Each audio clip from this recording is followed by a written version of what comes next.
Hale, CEO of Vetrepreneur. Honored to be joined today by Gordon Logan, the CEO and the former CEO. Now his son is the CEO and founder of Sport Clips. Yep. Here at Fabulous IFA convention in fabulous Las Vegas. It's just great to be here. Gordon is a Hall of Fame. There is a Hall of Fame for the IFA, and you are in the Hall of Fame, Yep. which is fantastic. We'll talk a little bit about your background, because I think it's an amazing background that you've got. Started off born in Sumter, South Carolina, went to MIT, Yep, school that a few people have heard of, and I think an engineering major.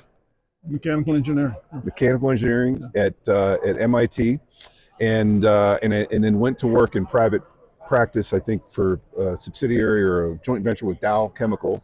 Yeah, after it was a joint venture of Dow and BASF. Okay. And I think one of the cool things about our audience is going to be interested to hear is you had a deferment, I understand, That's right. for Vietnam, and you chose not to do that. Yeah, I was 68 and I had an occupational deferment, and a lot of my friends were getting drafted, and I just didn't feel right about it. So I went down and talked to the Air Force recruiter, and next thing you know, I spent 5 years flying C-130s in the Air Force, and then 2 years in the reserves. So it was a great experience. Outstanding. And that's what initially took you to Texas, we were talking about earlier. I was stationed in Abilene, Texas.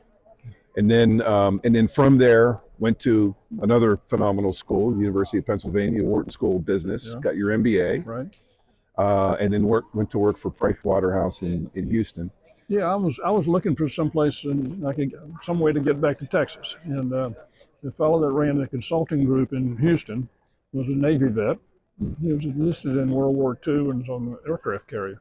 And then after that, he GI Bill. He got his college degree and was retired as a captain. And he and I just hit it off from day one. And I learned a lot from him, and worked with Price Waterhouse for 4 years.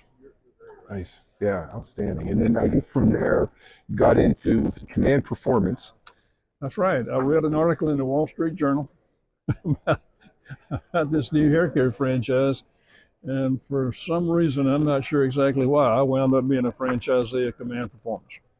Signed my first franchise agreement in July of '78, and this is the 47th anniversary this month of when I opened my first salon.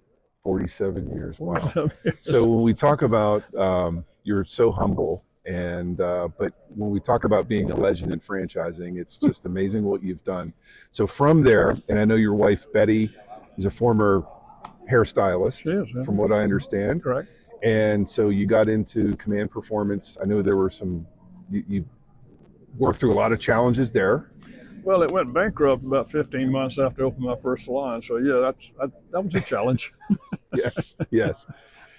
But well, make a long story short, it went through Chapter 11. White Knight came in, and I was on the negotiating committee and creditors committee, and franchisees came out owning 40% of the company, and we elected 2 members of the board of directors. I was elected to be on the board for 3 or 4 years, and so I got to see from both sides of the table, franchisee and franchisor. It was a very valuable experience, and I learned a lot about how not to run a franchise.